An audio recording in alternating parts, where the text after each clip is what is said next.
Hello बच्चों, good morning. कैसे हो आप लोग? बढ़िया। अच्छा, एक क्लास मैंने करा दी है केमिकल काइनेटिक्स की आप लोगों की। और उसमें मैंने आप लोगों को रेट ऑफ रिएक्शन यानी रिएक्शन की दर यानी अभिक्रिया की दर निकालना सिखा दिया था। ठीक है। और एक दो न्यूमेरिकल भी बताए थे आप लोगों को। अब आज वाली क्लास में मैं थोड़ा उसके आगे चलता हूँ, यानी मॉलिक्यूलरिटी, आणविकता क्या होती है, ऑर्डर यानी कोटि क्या होता है। ठीक है, इन सारी चीज़ों की बात करेंगे।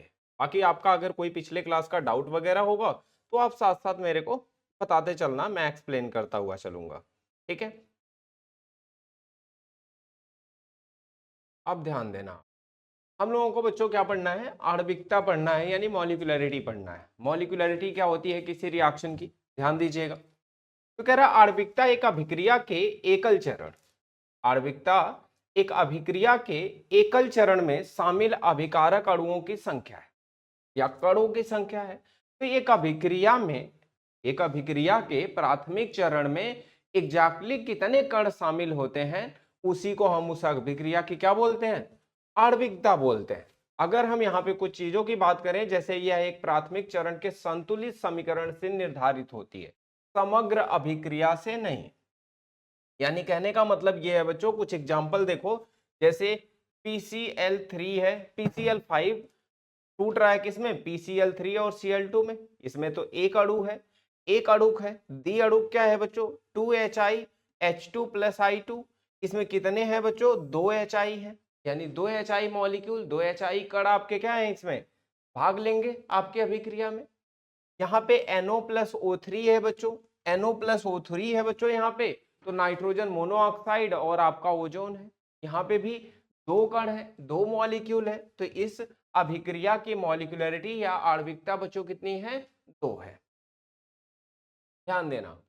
दर निर्धारण चरण, यानी एक अभिक्रिया में एक से ज्यादा चरण हो सकते हैं, एक अभिक्रिया में एक से ज्यादा चरण हो सकते हैं, लेकिन उस अभिक्रिया की दर निर्धारण कैसे होगा? तो ध्यान रहे, एक बहुचरणीय अभिक्रिया में सबसे धीमा चरण यानी प्रेक्षित आणविकता निर्धारित करता है। एक अभिक्रिया अगर एक से ज्यादा चरणों में पूरी हो रही होगी तो ध्यान रहे कि उसका जो सबसे धीमा चरण होगा वही चरण उस अभिक्रिया की दर निर्धारित करेगा। लिखा हुआ होगा, आपको कोई दिक्कत नहीं है। जैसे चरण एक अभिक्रिया है, H2O2 का क्या करना है बच्चों? विघटन करना है। H2O2 का बच्चों जब विघटन करते हैं यहाँ पे, तो H2O2 का विघटन होके ये बनाता है बच्चों H2O, और साथ में क्या बनाता है? O2 बना। लेकिन ये एक चरण में पूरा ना होके बच्चों दो चरणों में पूरा होता है। H2O2 पहले H2O में टूटता है, यहाँ oxygen atom, oxygen oxygen combine होके क्या बनाता है बच्चों? O2 बनाता है। यानी एक चरण ये और एक चरण ये। इन दोनों चरणों में बच्चों अभिक्रिया क्या होगी? ऊपर वाला चरण आपका मंद है और नीचे वाला चरण आपका तीव्र है। ऐसे ही आपके एग्जाम में लिखा हुआ आएगा कि एक अभिक्रिया के 3 से 4 चरण लिखे होंगे या 2 से 3 चरण लिखे होंगे। उन चरणों में एक चरण आपका क्या होगा? मंद होगा, धीमा होगा। बाकी चरण आपके तीव्र होंगे। तो जो धीमा चरण होगा वही क्या बताएगा? आणविकता बताएगा। तो उसी मंद चरण से आप क्या देख लेना बच्चों? अभिकारक के अणु देख लेना। अभिकारक का एक ही अणु है मंद में, इसलिए इस अभिक्रिया की आणविकता क्या होगी बच्चों? एक होगी। बात समझ आई? ठीक है, अब ध्यान देना। प्रतिबंध और सीमाएं क्या हैं बच्चों? आणविकता निम्नलिखित नहीं हो सकती। क्या? शून्य, ऋणात्मक, भिन्नात्मक और काल्पनिक। यानी एक अभिक्रिया की आणविकता बच्चों क्या नहीं हो सकती? एक अभिक्रिया की आणविकता जीरो नहीं हो सकती। एक अभिक्रिया की आणविकता ऋणात्मक नहीं हो सकती, यानी -2 -3 -4 ऐसा कुछ। एक अभिक्रिया भिन्नात्मक नहीं हो सकती, यानी 1/2 3/4 या 1/3 ऐसा कुछ नहीं होगा, यानी भिन्नात्मक आणविकता नहीं होगी। आणविकता हमेशा क्या होगी बच्चों? पूर्णांक संख्या होगी, और वो भी कैसी बच्चों? धनात्मक होगी। आणविकता काल्पनिक नहीं होगी बच्चों, यानी इमेजिनरी नहीं होगी, काल्पनिक नहीं होगी। अच्छा, अभिक्रिया के लिए एक बात ध्यान रखना, कह रहा 3 से अधिक अणुओं के एक साथ टकराने की संभावनाएं बहुत कम होती हैं। यानी कि किसी भी अभिक्रिया की आणविकता भी 3 से ज्यादा नहीं हो सकती। ठीक है, अब यहां ध्यान दें, अभिक्रिया के लिए आप यहाँ 2FeCl3 और SnCl2 बच्चों यहाँ पे बदल रहा है किसमें, इसमें। यहाँ अभिक्रिया की आणविकता बच्चों कितनी है, 2FeCl3 1 SnCl2, कितनी हो गई बच्चों, 3 हो गई। ठीक है, अब बच्चों आपको समझना है अभिक्रिया की कोटि क्या होती है। अभिक्रिया की कोटि मतलब ऑर्डर क्या होता है रिएक्शन का। ठीक है, ऑर्डर क्या होता है ध्यान से समझना। अभिक्रिया की कोटि प्रयोगात्मक रूप से निर्धारित दर नियम में सांद्रता पदों के घातांकों का योग होती है। यह दर्शाती है कि दर अभिकारकों की सांद्रता पर कैसे निर्भर करता है। अगर यहाँ पे बात की जाए बच्चों, तो किसी भी अभिक्रिया का क्या होगा, जो घातांक होता है यानी अभिक्रिया की जो कोटि होती है, वो उसमें जो आप लॉ ऑफ मास एक्शन लिखते हो ना बच्चों, तो आप क्या लिखते हो, लॉ ऑफ मास एक्शन लिखते हो। लॉ ऑफ मास एक्शन लिखते टाइम यहाँ पे जो आपका क्या होता है बच्चों, जो यहाँ पे आपके हर एक सांद्रता पद का जो क्या होता है, घात होता है, उन्हीं घात के सम को हम क्या बोलते हैं बच्चों, अभिक्रिया की कोटि कहते हैं। जैसे अगर यहाँ पे मैं ये कहूं कि अभिक्रिया की अभिव्यक्ति कैसे करोगे बच्चों, जैसे M1A M2B M3C है, तो यहाँ आप बच्चों क्या है, एक बात ध्यान रखना, यहाँ मॉलिक्यूलरिटी और ऑर्डर, मॉलिक्यूलरिटी और ऑर्डर यानी आणविकता और कोटि दोनों बातें क्या होंगी, कभी सेम नहीं होंगी। कैसे नहीं होंगी बच्चों, यहाँ ध्यान देना। यहाँ पे अगर मैं आणविकता की बात करता तो यहाँ आणविकता M1 M2 और M3 की बात होती। आणविकता क्या होती है बच्चों, आणविकता जो होती है बच्चों वो होता है M1 plus M2 plus M3। मतलब कि बच्चों यहां से जो आपका अभिकारक है उसके अणुओं को जोड़ लिया जाता है, वो आणविकता बताता है। लेकिन यहाँ पे बच्चों, यहाँ पे जो आपका क्या है, ये प्रयोगात्मक रूप है। प्रयोगात्मक रूप है बच्चों यानी एक्सपेरिमेंटल है। तो दर निकालने के लिए बच्चों आप क्या करते हो, ऐसे लिखते हो कि a की पावर क्या होगा, अल्फा।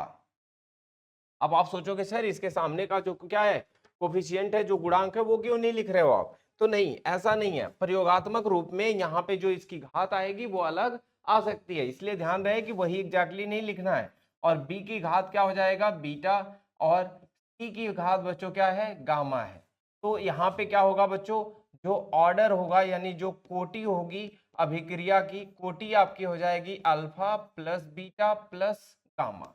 अब ये जरूरी नहीं है बच्चों कि आणविकता और कोटि बराबर ना हो किसी अभिक्रिया के लिए, ये बिल्कुल जरूरी बात नहीं है कि अभिक्रिया और आणविकता किसी भी अभिक्रिया के लिए क्या हो, बराबर ना हो। बराबर हो सकती है, ऐसी कोई बात नहीं है। लेकिन हाँ, ये भी कंपलसरी नहीं है कि अभिक्रिया की कोटि और आणविकता क्या हो, बराबर ही हो, क्योंकि आणविकता एक थ्योरेटिकल कंसेप्ट है। आणविकता एक थ्योरेटिकल कंसेप्ट है, और जो आपकी क्या है, कोटि है, वो एक प्रयोगात्मक यानी एक्सपेरिमेंटल रिजल्ट है। तो एक्सपेरिमेंटल रिजल्ट आपका थ्योरेटिकल रिजल्ट से अलग हो सकता है बिल्कुल। इसलिए हमने जब दर निर्धारण किया तो दर में हमने इनकी घात में क्या रखा, अल्फा बीटा गामा रखा। तो कोटि निकालते टाइम हमेशा एक बात का ध्यान रखना, जब भी आप दर के लिए क्या लिखोगे, समीकरण लिखोगे, तो यहाँ पे जो भी सांद्रता पद के क्या होंगे, घात होंगे, उन्हीं का क्या हमेशा निकालना, सम निकालना, यानी जोड़ लेना उन्हीं को। उन्हीं को जोड़ के आप हमेशा क्या बताना बच्चों, अभिक्रिया की कोटि बताना। आपके एग्जाम में बहुत आसान आसान से क्वेश्चन आते हैं, सीधे सीधे आपके दर का निर्धारण लिखा होता है, सीधे सीधे दर का समीकरण लिखा होता है, आपसे कहा जाता है अभिक्रिया की कोटि कितनी है। तो अगर आपको ये बात जरूर दिमाग में पता रहे कि हमें करना कुछ नहीं है, जो कुछ लिखा हुआ है बस उनकी घातों का क्या ले लूं, जोड़ लूं उनको, तो वहां से मुझे क्या मिल जाएगा, आपका अभिक्रिया की कोटि मिल जाएगी। ठीक है, इतनी बात समझ आई आप लोगों को, कोई दिक्कत तो नहीं किसी को। आगे चले बच्चों। अच्छा, ये अभिक्रिया की कोटि थी। अब ध्यान देना, निर्धारण कैसे करेंगे बच्चों, इसका निर्धारण प्रयोगों द्वारा किया जाता है, संतुलित समीकरण से नहीं। जैसा कि मैंने अभी कहा, यह शून्य, भिन्नात्मक, ऋणात्मक भी हो सकती है आणविकता के विपरीत। यानी कोटि बच्चों किसी अभिक्रिया की शून्य भी हो सकती है, भिन्नात्मक भी हो सकती है, ऋणात्मक भी हो सकती है।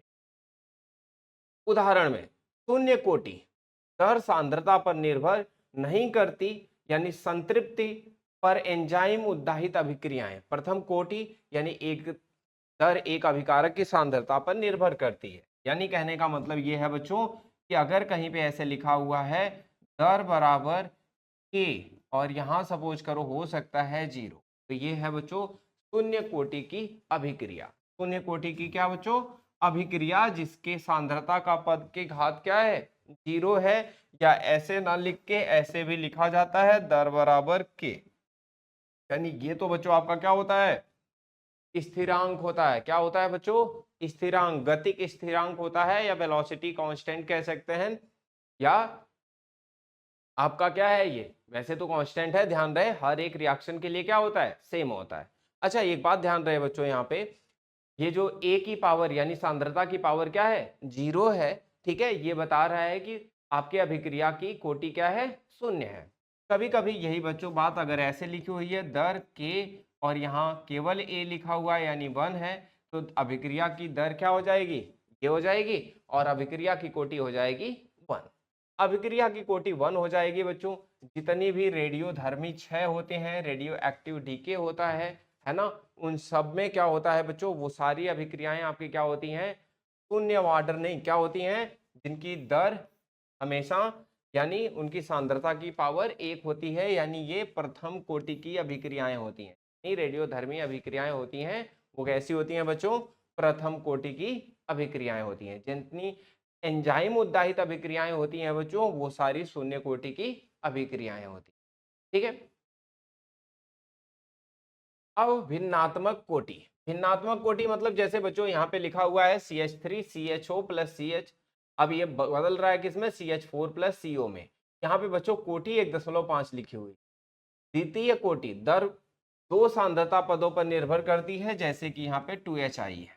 ठीक है, तो बच्चों अब आप कहोगे सर हमें कैसे पता चलेगा? तो ध्यान रहे कभी ऐसा नहीं हो सकता कि आपको रिएक्शन की क्या हो, इक्वेशन लिखी हो और वहां से आप कोटि बता दो। जब तक सांद्रता के पद के रूप में आपके क्या होंगे, दर का एक्सप्रेशन नहीं लिखा होगा, तब तक आप ये नहीं बता सकते कि उसकी कोटि क्या है। कोटि बताने के लिए बच्चों एक्सपेरिमेंटल रिजल्ट की जरूरत पड़ेगी, एक्सपेरिमेंटल वैल्यू की जरूरत पड़ेगी। ये प्रयोगात्मक वैल्यू है बच्चों, ये थ्योरेटिकल वैल्यू नहीं है जो बैलेंस इक्वेशन से देख के आइडिया लग जाए। तो इस बात की चिंता नहीं करनी है आपको कि इक्वेशन देख के आपको कोटि बतानी पड़ जाए। ठीक है, मुख्य बातें। कोटि व्यवहारिक होती है बच्चों, प्रयोगों से प्राप्त होती है, जबकि आणविकता सैद्धांतिक होती है, तनु पर आधारित होती है। सामान्य आणविकता वाली अभिक्रियाओं की कोटि अलग अलग हो सकती है बहुचरण के कारण। यानी बच्चों आणविकता हो सकती है दो अभिक्रियाओं की सेम हो सकती है, लेकिन दोनों की कोटि क्या हो सकती है? अलग अलग, क्योंकि जो कोटि निर्धारित होती है बच्चों वो अलग अलग चरणों में मंद वाली अभिक्रिया हमेशा कोटि या आणविकता निर्धारित करती है। भिन्नात्मक ऋणात्मक कोटि जटिल अभिक्रिया पथों को दर्शाती है। यानी अगर किसी अभिक्रिया का कोटि क्या आता है बच्चों? भिन्नात्मक आता है या ऋणात्मक आता है, तो इसका मतलब वो एक जटिल अभिक्रिया है। कोटि यह समझने में मदद करती है सांद्रता बदलने से अभिक्रिया की दर कैसे प्रभावित होती है। यह औद्योगिक और जैव रासायनिक प्रक्रियाओं के लिए अत्यंत महत्वपूर्ण है। यानी बच्चों कोटि जो है वो एक प्रयोगात्मक वैल्यू तो है, लेकिन ये हमेशा आपको आइडिया देती है, आपको मदद करती है किसी भी अभिक्रिया को समझने में, क्योंकि पता है आपको सांद्रता बदलते ही अभिक्रिया की दर बदलती है, और ये बात केवल कौन बताता है? कोटि बताती है। आणविकता से ये बात आपको पता नहीं चलती। ठीक है, अब छद्म कोटि अभिक्रिया यानी pseudo order reaction. Pseudo order reaction यानी छद्म कोटि अभिक्रिया क्या होती है? छद्म कोटि अभिक्रिया क्या होती है बच्चों? तो यह एक छद्म कोटि अभिक्रिया में से किसी एक अभिकारक की अधिक सांद्रता के कारण अभिक्रिया एक निम्न कोटि का अनुसरण करती हुई प्रतीत होती है। ऐसा इसलिए होता है क्योंकि इस अभिकारक की सांद्रता अभिक्रिया के दौरान प्रभावी रूप से स्थिर बनी रहती है। मतलब पूरे अगर सेंटेंस की बात करूं बच्चों, तो छद्म कोटि की अभिक्रिया यानी वो कोटि है या एक ऐसी अभिक्रिया की हम बात कर रहे हैं जिसमें आप बैलेंस इक्वेशन यानी संतुलित समीकरण देख के आपको लगेगा कि इसका ऑर्डर क्या है बच्चों? एक से ज्यादा है, दो है, तीन है, चार है, ऐसे देख के लगेगा, लेकिन एक्सपेरिमेंटल रिजल्ट के हिसाब से उसकी अभिक्रिया की जो कोटि होगी बच्चों, जो देख के लग रहा है उससे क्या होगी? कम होगी। अब ऐसा क्यों होता है बच्चों?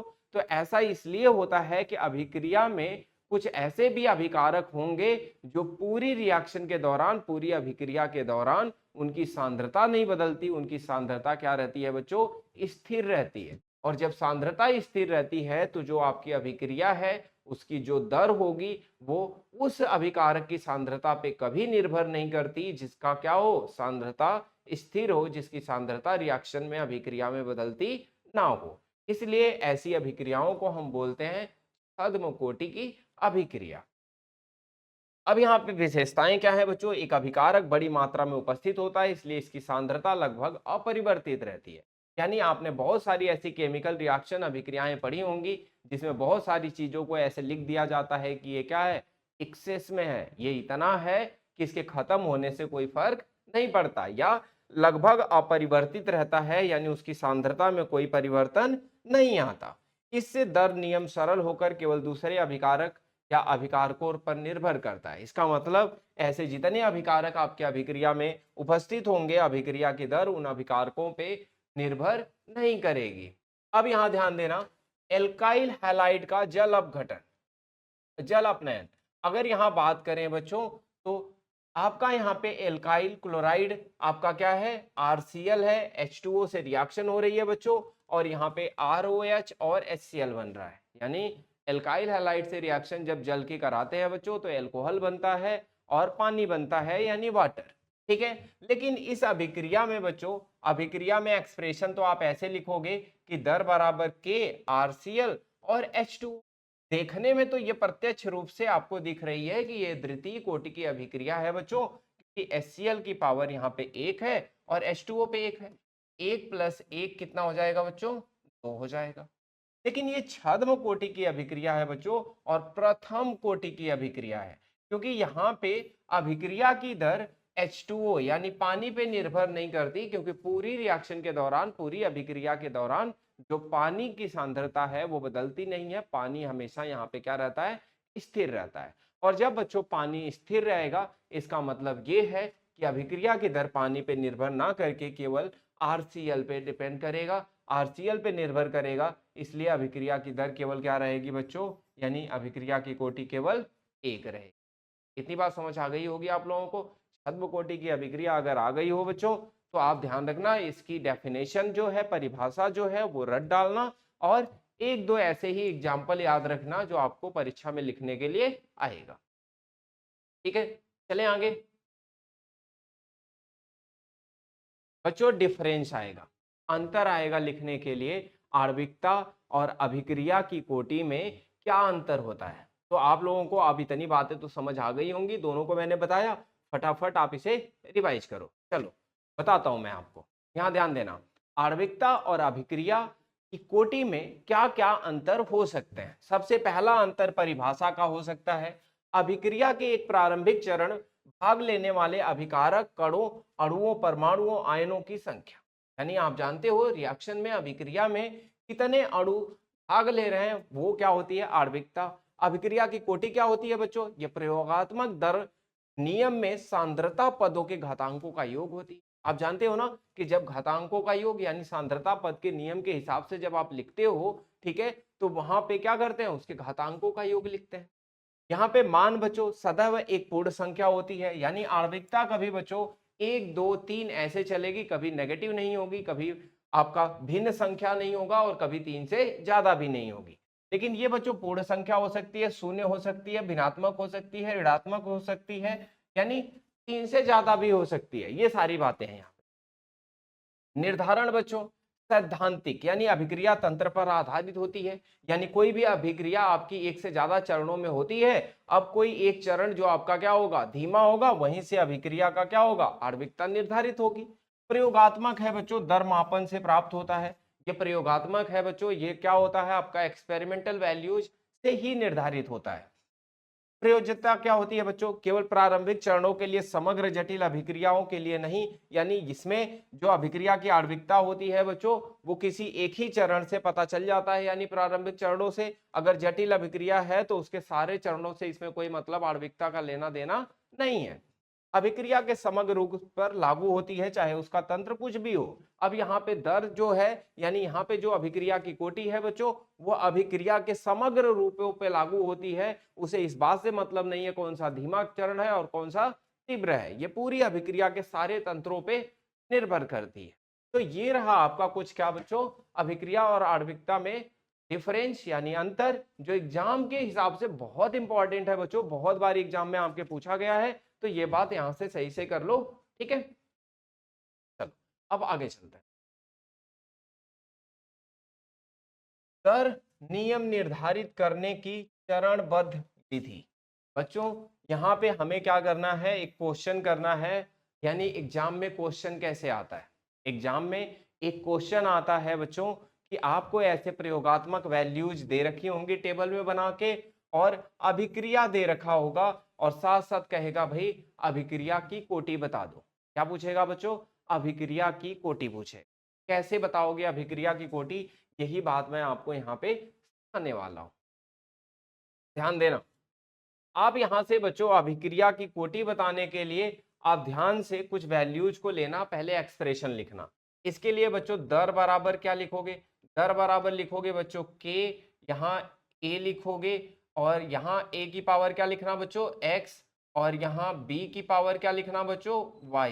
अब कहोगे सर यहाँ जो सामने आपके वैल्यूज लिखी हैं वो पावर में क्यों नहीं लिखा, तो मैंने पहले भी बताया था कि वो मॉलिक्यूलरिटी आणविकता बताती हैं बच्चों, लेकिन अभिक्रिया की दर यानी अभिक्रिया की जो कोटि होती है वो बच्चों एक्सपेरिमेंटल वैल्यू से पता चलती है। अब मैं यहाँ x और y इसीलिए वेरिएबल ले रहा हूँ।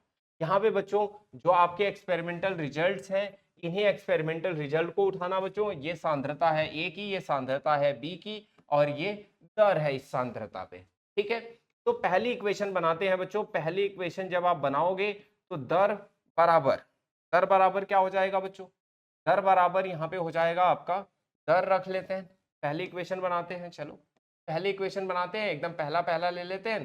पहले पहले में a की वैल्यू आपकी कितनी है बच्चों, a की वैल्यू है आपकी बच्चों 1, a की वैल्यू कितनी है बच्चों 1 है, ठीक है। इसकी पावर x हो गया। b की वैल्यू भी कितनी है बच्चों 1 है, इसकी पावर y हो गया, ठीक है। और दर कितनी है बच्चों 0.15, ठीक है बच्चों। ये पहली इक्वेशन बन गई। दूसरी इक्वेशन बनाओ बच्चों, ये तो हो गई आपकी पहली इक्वेशन। दूसरी इक्वेशन बनाओ। दूसरी इक्वेशन में आप यहां से कोई वैल्यू ले लो, दूसरी वाली ले लो। दूसरी वाली ले लो, कितनी है बच्चों, ए की सांद्रता है 2, इसकी पावर x, बी की सांद्रता बच्चों 1 है, इसकी पावर y, दर कितनी है बच्चों 0.30 है। ये बच्चों हो गई इक्वेशन नंबर। क्या यहां तक बात समझ आई आप लोगों को, कोई दिक्कत तो नहीं यहाँ तक, ठीक है। अब इन दोनों को क्या कर दो बच्चों, भाग दे दो। दोनों इक्वेशन 1 और 2 को क्या कर दो बच्चों, भाग दे दो। भाग दे के मैं लिख देता हूं यहाँ पे, देखो यहाँ पे k, यहाँ पे लिख देना 1 x, यहाँ पे 1, यहाँ पे x, और बच्चों यहाँ पे क्या था, यहाँ पे k, यहाँ पे बच्चों क्या था 2 की पावर x था, यहाँ पे बच्चों क्या था 1 की पावर x, y था ही, ठीक है। और यहाँ पे बच्चों क्या था 0.15 था, यहाँ पे कितना था 0.30। एक और दो को क्या कर दिया आपने, डिवाइड कर दिया, भाग दे दिया। अब ऐसा कर दिया बच्चों, के से के कट गया बच्चों, यहाँ देखो ये वाला और ये वाला पूरा बराबर है, कट गया बच्चों। ये कितना हो गया बच्चों, ये हो जाएगा 1/2 की घात क्या है बच्चों x है, और यहाँ कितना है बच्चों 15 दूना 30 हो जाएगा बच्चों, ये भी 1/2 की घात क्या है 1 है। बराबर करोगे बच्चों, आपका आधार सेम है, आधार बराबर है, तो घात क्या होना चाहिए बच्चों, बराबर होना चाहिए। x की वैल्यू यहाँ पे कितनी आ गई बच्चों 1 आ गई, x की वैल्यू कितनी आ गई बच्चों 1 आ गई। अब यहाँ ध्यान देना, एक समीकरण और बनाओ, एक समीकरण तीसरा बनाओ बच्चों। एक समीकरण तीसरा इसमें से कोई सा भी ले लेना, एक समीकरण तीसरा बनाओ, और तीसरे वाले में आप कोई सा भी ले लेना। यहाँ पे आपको एक बात ध्यान रखनी है, जैसे आप यहाँ पे क्या करो बच्चों, आपने पहला लिया है ना, आसान काम रहेगा कि आप यहाँ से चौथा या पांचवा ले लेना, जिसमें 1 और 1 है, थोड़ा आपके लिए क्या रहेगा, आसान रहेगा। नहीं तो आप कोई सा भी लेके कर सकते हो, कोई दिक्कत नहीं है, लेकिन मैं यहाँ से चौथा ले लेता हूँ। सपोज कर यहाँ पे 1 और यहाँ पे 2 है, और वहां पे क्या है बच्चों 0.15 है। चलो ध्यान देना, 1 और 2 है चौथे पे, 1 और 2 है बच्चों, तो यहाँ पे एक्सप्रेशन हो जाएगा आपका के, a की पावर क्या हो जाएगा, ये 1 हो जाएगा, और यहाँ x हो गया, ठीक है। यहाँ पे बच्चों क्या हो जाएगा 2 हो जाएगा, और ये y हो जाएगा, और इक्वल टू में बच्चों 0.15 है। ये आपके बच्चों तीसरी इक्वेशन है। पहली और तीसरी को डिवाइड कर दो बच्चों। पहली और तीसरी को डिवाइड करोगे तो पहली तो आपकी है k, यहाँ पे 1 की पावर x है, यहाँ पे 1 है, यहाँ पे x है और यहाँ पे 0.15।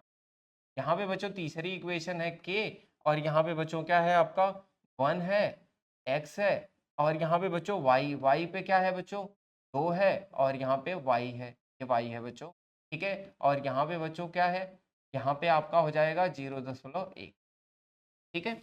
अब आपने यहाँ पे क्या कर दिया बच्चों, डिवाइड कर दिया। अब आपने डिवाइड कर दिया इन चीजों को, तो अब यहाँ ध्यान देना क्या करना है, k से k कट गया बच्चों, x से पूरा x कट गया बच्चों, यहाँ पे क्या हो गया बच्चों 1/2 की घात क्या हो गया y हो गया और यहाँ बच्चों कट के क्या हो गया 1 हो गया। अच्छा बच्चों 1 को हम क्या लिख सकते हैं, ये 1/2 की घात y है, इसे आप 1/2 की घात क्या लिख सकते हो बच्चों 0 लिख सकते हो। क्या लिख सकते हो 0, क्योंकि जानते हो ना किसी भी संख्या पे अगर आप क्या लिखते हो 0 लिखते हो तो वो तुरंत क्या हो जाता है, उसका घात 0 बनाने पे उसकी संख्या 1 हो जाती है। इसका मतलब है बच्चों बेस बराबर हो गया यानी आधार बराबर हो गया, y की वैल्यू क्या आ गई बच्चों 0 आ गई, y की वैल्यू 0 आ गई। अब यहां से आप क्या कर सकते हो, ध्यान देना आपकी मेन इक्वेशन क्या थी, k a की पावर क्या था बच्चों x था और b की पावर क्या था बच्चों y था, ठीक है। अब यहां से आपको बात समझ आ गई होगी, x की वैल्यू कितनी आई है 1 और y की वैल्यू 0, a की वैल्यू यानी x की वैल्यू 1 है, y की वैल्यू क्या है बच्चों यहाँ पे y की वैल्यू 0 है। ये हो गया आपका क्या k हो गया, ये आपकी क्या हो गई बच्चों दर हो गई, यही ना, ये आपकी क्या हो गई दर हो गई। अब दर हो गई बच्चों तो दर कितनी हो गई बच्चों 1 + 0, ये क्या हो गया बच्चों 1 हो गया, ठीक है। तो यहां से ध्यान देना अभिक्रिया की कोटि कितनी आई बच्चों 1 आई है। तो क्या इतनी बात को लेके क्लियर हो, बिल्कुल मैं आपको फिर से समझा देता हूं, जब भी आपको ऐसे अभिक्रिया लिख के मिल जाए और ऐसे टेबल लिख के मिल जाए बच्चों, आपको क्या करना है सीधे सीधे 3 इक्वेशन बनानी है। आपको क्या करना है सीधे सीधे 3 इक्वेशन बनानी है। ऐसे लिखोगे दर बराबर k a की पावर x b की पावर y, ऐसे लिख लोगे। इसमें से a और b की वैल्यू और दर की वैल्यू रख के एक इक्वेशन, फिर दूसरी वैल्यू रख के दूसरी इक्वेशन और तीसरी वैल्यू रख के तीसरी इक्वेशन, 3 इक्वेशन बना लेना। पहली और दूसरी को डिवाइड कर देना, दूसरी और पहली को या दूसरी और तीसरी को डिवाइड कर देना बच्चों। इस तरह से आपको क्या होगा रिजल्ट मिल जाएगा, यानी x की वैल्यू मिल जाएगी और y की वैल्यू मिल जाएगी, यानी इस तरह से आपको अभिक्रिया की कोटि का पता चल जाएगा। क्या इतनी बात क्लियर है, बिल्कुल कोई दिक्कत परेशानी किसी को, समझ आ रहा है?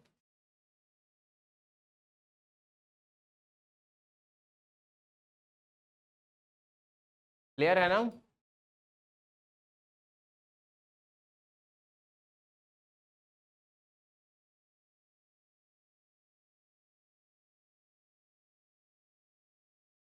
चलो अब बच्चों अभिक्रिया तंत्र क्या होता है, ठीक है, यानी अभिक्रिया तंत्र यानी रिएक्शन मैकेनिज्म। रिएक्शन मैकेनिज्म क्या होता है, अभिक्रिया तंत्र क्या होता है, तो ध्यान रहे एक अभिक्रिया तंत्र प्रारंभिक प्रक्रियाओं यानी बंधन टूटना, बंध बनना, मध्यवर्ती उत्पादों का निर्माण यानी कि चरणबद्ध क्रम को विस्तार से बताता है, जो अभिक्रिया को उत्पादों में परिवर्तित करते हैं। सबसे धीमा चरण दर निर्धारक चरण संपूर्ण अभिक्रिया की दर तय करता है। यानी कहने का मतलब यह है बच्चों कि अभिक्रिया के अगर तंत्र की बात की जाए तो यानी कि अभिक्रिया का तंत्र प्राथमिक से लेके, यानी प्राथमिक अभिक्रिया तंत्र का मतलब प्राथमिक प्रक्रियाओं से लेकर, ठीक है, और क्या चरणबद्ध क्रम के विस्तार को बताता है, यानी कैसे कैसे आपकी अभिक्रिया चलती है, कितने कितने स्टेप में पूरी होती है, कितने कितने चरण में पूरी होती है, बीच बीच में क्या बनता है, बंध कैसे टूटता है, नए बंध कैसे बनते हैं, ठीक है, और उसमें से सबसे धीमा चरण कौन होता है, ये सारी बातें आपको बताता है। एक अभिक्रिया के अगर एक से ज्यादा चरण होते हैं बच्चों तो उसमें जो सबसे धीमा चरण होता है वो दर निर्धारक चरण होता है आपका, ठीक है। तो ये तो परिभाषा हो गई, अब कुछ बातें कर लेते हैं। प्रारंभिक चरण एकल आणविक घटनाएं एक अणुक द्विअणुक हो सकती हैं। मध्यवर्ती अभिक्रिया के दौरान बनने और उपभोग होने वाले क्षणिक स्पेसीज, यानी मध्यवर्ती चरण में बच्चों जो भी आपका कुछ बनता है वो क्षणिक होता है, तुरंत अगले वाले में कन्वर्ट हो जाता है, यानी ज्यादा देर तक वो स्टेबल नहीं रहता, ये आपके मध्यवर्ती चरण होते हैं। दर निर्धारक चरण बच्चों, दर निर्धारक चरण ये आपके अभिक्रिया तंत्र का सबसे धीमा चरण होता है जो संपूर्ण अभिक्रिया की दर को नियंत्रित करता है। ठीक है, ये बात ध्यान रहे। अब यहां ध्यान देना, उदाहरण के तौर पे आप बच्चों HI का निर्माण ले सकते हो। H2 + I2 हाइड्रोजन और आयोडाइड को मिलाने के बाद हाइड्रोजन आयोडाइड यानी 2HI बनता है। यहाँ पे अभिक्रिया की तंत्र की बात करें बच्चों, तो यहाँ पे अभिक्रिया तेजी से आती है और साम्यावस्था में आ जाती है। साम्यावस्था का मतलब होता है जहां पे आगे और पीछे दोनों अभिक्रियाओं का दर क्या हो जाता है बच्चों, बराबर हो जाता है। अब यहाँ पे बात करें बच्चों तो I2 क्या होता है, 2I में बदलता है। यह शीघ्र विघटन है यानी बहुत तेज चलता है। मध्यवर्ती भाग में क्या होता है बच्चों, H2 जो होता है बच्चों वो आयोडीन से कंबाइन होकर क्या बनाता है बच्चों, H2I2 बनाता है। क्या बनाता है, H2I2 बनाता है और ये मध्यवर्ती कण का निर्माण है। ये मध्यवर्ती कण फिर बदल जाता है। H2I2 आपका क्या होता है बच्चों, फिर से बदलता है किसमें, 2HI में। ये आपका मंद चरण है बच्चों और यही दर निर्धारक चरण है। यानी अगर यहां से अभिक्रिया के लिए एक्सप्रेशन लिखोगे तो दर बराबर लिखोगे KH2I2। वैसे तो देख के आपको लग रहा होगा कि यहाँ से K और ये क्या होता है बच्चों, H2 होता, यहाँ क्या होता बच्चों, I2 होता। आप यहाँ इसकी आणविकता या कोटि क्या बताते बच्चों, 2 बताते, लेकिन जबकि है क्या, एक ही है। ठीक है, तो यहाँ ध्यान रहे कि अभिक्रिया का तंत्र अब यहाँ पे देखो 3 चरणों में पूरा हुआ। 3 चरणों में सबसे धीमा चरण आपका लास्ट वाला था और ये चरण आपका क्या है, दर निर्धारक चरण है। यानी कहने का मतलब यही बच्चों, कोई भी अभिक्रिया एक से ज्यादा चरणों में पूरी हो सकती है और उन अभिक्रियाओं में जो सबसे धीमा चरण होगा वो दर निर्धारक चरण होगा। ठीक है, तो ये तो आपका क्या था बच्चों, अभिक्रिया का तंत्र था। अब बच्चों इतनी बात अगर आप लोगों को क्लियर है, बिल्कुल कोई दिक्कत परेशानी नहीं यहां तक, नहीं ना, सब कुछ समझ आया। हम्म, सब कुछ समझ आया। तो फिर आप ध्यान देना आगे, समाकलित दर व्यंजक यानी इंटीग्रेटेड रेट एक्सप्रेशन। ठीक है, ये बहुत इंपॉर्टेंट होने वाला है और इसमें कोई कमी मत छोड़ना। जहां कुछ समझ ना आए वहां बता जरूर देना। ठीक है, ध्यान देना, सामान्य अभिक्रिया दर व्यंजक यानी जनरल रिएक्शन रेट एक्सप्रेशन क्या है बच्चों, किसी सामान्य अभिक्रिया के लिए, किसी सामान्य अभिक्रिया के लिए बच्चों आप कैसे लिखते हो, अगर कोई अभिक्रिया है आपकी रिएक्शन से क्या हो रही है बच्चों, प्रोडक्ट में कन्वर्ट हो रही है, तो आप इसके लिए सामान्य अभिक्रिया का जो रेट होगा वो कैसे लिखोगे बच्चों, यानी रेट लिखोगे आप, रेट बराबर यानी दर बराबर लिखोगे क्या बच्चों, लिखोगे कि के और यहाँ आर की पावर जो भी लिखो, ये क्या होगी बच्चों, आपके अभिक्रिया के लिए सामान्य एक्सप्रेशन होगा, सामान्य दर व्यंजक होगा। जैसे अगर कोई A + B आपका यहाँ उत्पाद में बदल रहा हो तो आप इसे कैसे लिखोगे बच्चों, आप लिखोगे दर बराबर K और यहाँ लिखोगे A और यहाँ लिखोगे B। ऐसे तो आपका क्या है, सामान्य दर व्यंजक होगा। ठीक है, ऐसे तो आप लिखते हो। अब ध्यान देना बच्चों, शून्य कोटि की अभिक्रिया, शून्य कोटि की अभिक्रिया के लिए हमें क्या करना है बच्चों, तो परिभाषा तो ये है कि ऐसी अभिक्रिया जिसकी दर किसी भी अभिकारक की सांद्रता पर निर्भर नहीं करती। कैसे लिखेंगे बच्चों, यहाँ पे R बच्चों क्या होगा, प्रोडक्ट में कन्वर्ट होगा। R क्या होगा बच्चों, प्रोडक्ट में कन्वर्ट होगा। लेकिन इसकी दर कैसे लिखेंगे बच्चों, तो इसकी दर लिखेंगे कि DR, क्या लिखेंगे बच्चों, DR अपान में क्या लिखेंगे, DT। लेकिन आपको पता है ना कि आप अभिकारक के टर्म में लिख रहे हो, अभिकारक के रूप में लिख रहे हो, तो इसे क्या लिखना है, नेगेटिव लिखना। ये हो गई बच्चों क्या, दर हो गई अभिक्रिया की, और ये बराबर होगी बच्चों के, और आर की पावर क्या रहेगा बच्चों, 0 रहेगा। आर की घात क्या रहेगी, 0। क्यों रहेगी बच्चों, क्योंकि ये एक शून्य कोटि की अभिक्रिया है। शून्य कोटि की अभिक्रिया का मतलब जो अभिकारक है, अभिकारक की घात क्या रखना है, हमें 0 रखना है। अब ध्यान देना बच्चों, आगे हम क्या करेंगे, आगे बच्चों समाकलन कर देते हैं, यानी दोनों तरफ इंटीग्रेशन कर देते हैं। समाकलन करने के लिए बच्चों एक बात का आपको ध्यान रखना है बहुत, ठीक है, कि सेम वाले को सेम तरफ कर देते हैं और सेम वेरिएबल दूसरा एक तरफ, यानी यहाँ पे चर अचर का ध्यान रखते हैं। यहाँ पे बच्चों क्या करोगे, यहाँ पे बस लिखोगे dr, क्या लिखोगे बच्चों, dr, और यहाँ पे क्या हो जाएगा बच्चों, आर नॉट तो आपका क्या हो जाएगा, आर नॉट हो जाएगा आपका बच्चों, यानी आर की पावर क्या है यहाँ पे, 0 है ना, आर की पावर क्या है, 0 है, इसका मतलब ये क्या हो जाएगा, 1 हो जाएगा। किसी भी संख्या के घात क्या होता है, 0 होता है तो वो 1 हो जाता है। इसका मतलब डी आर हो जाएगा, यहाँ हो जाएगा बच्चों आपका के, और यहाँ हो जाएगा क्या, डी टी, और ये क्या होगा बच्चों, नेगेटिव। इस माइनस साइन को उधर भेज दो, dt को उधर भेज दो, r की घात 0 था वो 1 हो गया, k आपका वहीं रहने दो। अब इसे क्या करना है बच्चों, समाकलन कर देना है, इंटीग्रेशन। क्या करोगे बच्चों, dr से, देखो समाकलन जब करते हो तो d खत्म हो जाता है, ये बच्चों r हो जाएगा, और ये क्या हो जाएगा बच्चों, ये k आपका कांस्टेंट है, k आपका कांस्टेंट है तो k का इंटीग्रेशन नहीं होता, dt के टर्म में करना है, कुछ नहीं होता तो t आ जाता है, तो ये हो जाएगा बच्चों kt, और एक क्या आता है बच्चों, इंटीग्रेशन कांस्टेंट आता है, और उसे हम लिखेंगे क्या, ठीक है। इतनी बात समझ आई, अगर इतनी बात समझ आई तो यहां ध्यान देना। अब जब इनिशियल कंसंट्रेशन यानी टाइम 0 होगा, जब रिएक्शन स्टार्ट ही नहीं होगी, अभिक्रिया स्टार्ट ही नहीं हुई होगी, तो आपका टाइम क्या होगा, बिल्कुल 0 होगा। और जब टाइम 0 होता है बच्चों, तो जो आपकी अभिक्रिया होती है, यानी उसे हम क्या बदल लेते हैं बच्चों, उसे हम कह देते हैं इनिशियल कंसंट्रेशन आपकी क्या होगी बच्चों, आर नॉट होगी। इनिशियल कंसंट्रेशन क्या होगी बच्चों, आर नॉट। शुरू में तो आपको पता होगा ना कि 2 मोल 4 मोल 10 मोल कितना अभिकारक लिया है, जब रिएक्शन स्टार्ट हुई होगी, खर्च ही नहीं हुई होगी, तो जो इनिशियल कंसंट्रेशन है उसे क्या बोलते हैं बच्चों, आर नॉट बोलते हैं। इसका मतलब जब यहाँ आपको टाइम इक्वल टू 0 रखोगे, तो टाइम 0 रखते ही देखो ये 0 हो जाएगा, यहाँ सी रह जाएगा और ये आर नॉट हो जाएगा। इसका मतलब ये है बच्चों कि सी इक्वल टू क्या आ जाएगा आपका, आर नॉट आ जाएगा।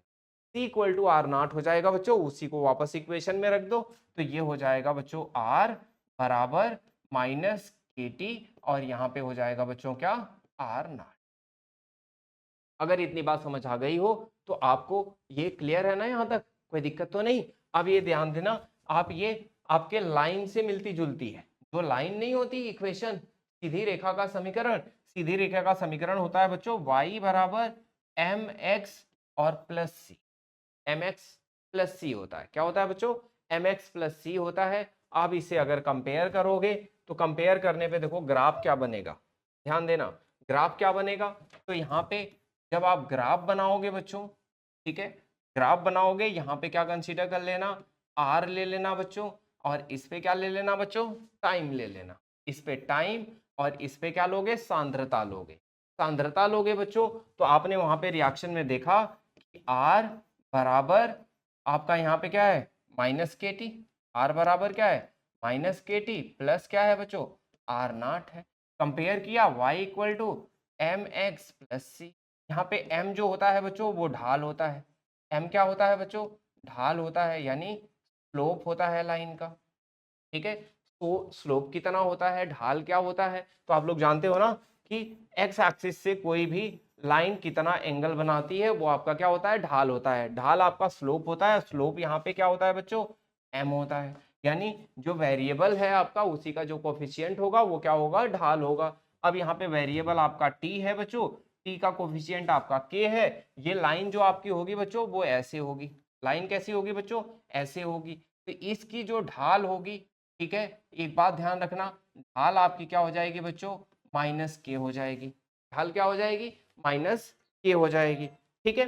अब यहाँ ध्यान देना, अब ये जो बच्चों सी होता है, ये होता है आपका कि ये यहाँ पे जो क्या होता है आपका 0,0 होता है, 0, से 0 के, यानी वाई एक्सिस को कहाँ पे कट कर रहा है, ये इसकी लेंथ, इसकी लेंथ बच्चों, लंबाई जो होती है वो आपका क्या होता है, सी होता है, जिसको बोलते हैं क्या, वाई अक्ष पर जो इंटरसेप्ट है, वाई अक्ष पे जो क्या है इंटरसेप्ट है वो क्या होता है बच्चों, सी होता है। तो ये जो यहाँ 0 से लेके यहाँ तक जो बच्चों कटा हुआ पार्ट है ये सी है। अब सी को कंपेयर करोगे तो ये क्या है बच्चों, आर नॉट है, तो ये क्या होगा बच्चों, आर नॉट होगा, यानी इनिशियल कंसंट्रेशन।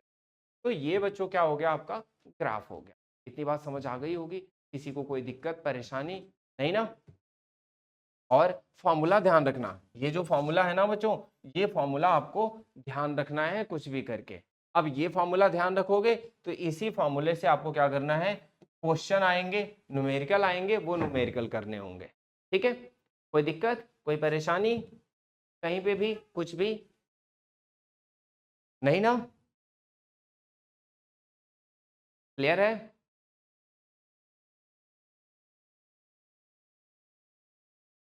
चलो, अगर क्लियर है तो बाकी का मैं अगली क्लास में करवाऊंगा, यहाँ तक ठीक है। और यहाँ तक आप करके रखो, सारी चीजें रिवाइज करके रखो। कल वाली जो क्लास होगी बच्चों, उसमें आपका जो प्रथम कोटि की अभिक्रिया है उसके लिए मैं रेट इंटीग्रेटेड इक्वेशन कराऊंगा, ठीक है। यानी वो कराने के बाद आपके बहुत इंपॉर्टेंट से न्यूमेरिकल्स वगैरह हैं, वो चीजें चलेंगी। मुश्किल से 2 से 3 क्लास और बच्चों, आपका ये चैप्टर खत्म हो जाएगा। लेकिन आप साथ साथ मेरे मेहनत करते रहिए, क्वेश्चन करते रहिए, ये आप लोगों की जिम्मेदारी है। आप लोग अगर अच्छे से पढ़ोगे, रिजल्ट अच्छा ले आओगे, चीजें अच्छा करोगे, तो मुझे भी खुशी हो। और सबसे जरूरी बात कि ये वीडियो देखने के बाद आप बच्चों जितना हो सके, मैं आपसे कोई फीस नहीं ले रहा, लेकिन मेरी फीस यही होगी कि आप उन जरूरतमंद बच्चों को शेयर करो, वहां तक पहुंचाओ, उनको लिंक दो। जैसे आपकी जरूरत पूरा हो रही है, जैसे आपकी जरूरत है, वैसे बाकी बच्चों को भी होगी। जिन बच्चों को नहीं पता कि सुबह ऐसी कोई क्लास होती है, उन बच्चों को बताओ भी, उन बच्चों को लिंक शेयर करो, सब्सक्राइब करो, ठीक है। ये सारी चीजें आप कर सकते हो। मिलते हैं अगली क्लास में।